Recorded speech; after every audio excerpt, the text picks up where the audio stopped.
ఓ మహిళ 5 ఏళ్ల క్రితం చేసిన శపథం నెరవేరింది. మళ్లీ చంద్రబాబు నాయుడు ముఖ్యమంత్రి అవుతారంటూ ఆమె చేసిన శపథం ఫలించింది. ఆమె శపథం సార్వత్రిక ఎన్నికల ఫలితాలతో నిజమైంది. ఏపీ ముఖ్యమంత్రిగా మళ్లీ నారా చంద్రబాబు నాయుడు ప్రమాణ స్వీకారం చేశారు. దీంతో ఆ మహిళ 5 ఏళ్ల తర్వాత మళ్లీ పుట్టింటికి రాగా ఆమెకు కుటుంబ సభ్యులతో పాటు గ్రామస్తులు కూడా ఘన స్వాగతం పలికారు. చూడండి ఒకసారి.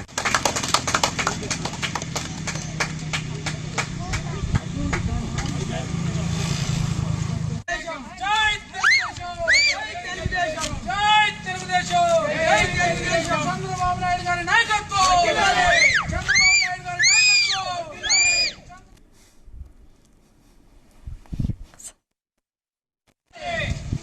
జై బాబు, జై జై బాబు, జై బాబు, జై జై బాబు, జై బాబు, జై జై బాబు, జై బాబు, జై జై బాబు.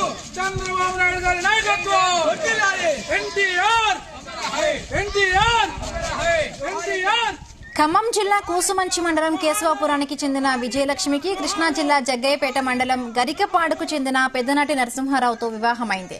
5 ఏళ్ల క్రితం తన 2 కుమారులతో కలిసి కేశవాపురంలోని సోదరి నివాసానికి వెళ్లింది. అక్కడ మాటల సందర్భంలో వచ్చేసారి మళ్లీ చంద్రబాబు ముఖ్యమంత్రి అవుతారంటూ విజయలక్ష్మి అన్నారు. ఆ సమయంలో అక్కడే ఉన్న ఆమె అక్క కుమారుడు ప్రసాద్ మళ్లీ జగనే వస్తారన్నారు. దీంతో వారిద్దరి మధ్య తీవ్రస్థాయిలో చర్చ జరిగింది. అప్పుడు ఆ మహిళ చంద్రబాబు సీఎం అయ్యాకే మళ్లీ ఊర్లో అడుగు పెడతానని శపథం చేశారు.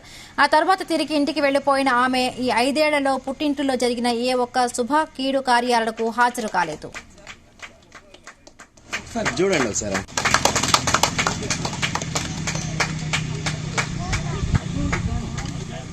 తాజాగా జరిగిన ఎన్నికల్లో టీడీపీ పార్టీ ఘన విజయం సాధించింది. ముఖ్యమంత్రిగా నారా చంద్రబాబు నాయుడు ప్రమాణ స్వీకారం చేశారు.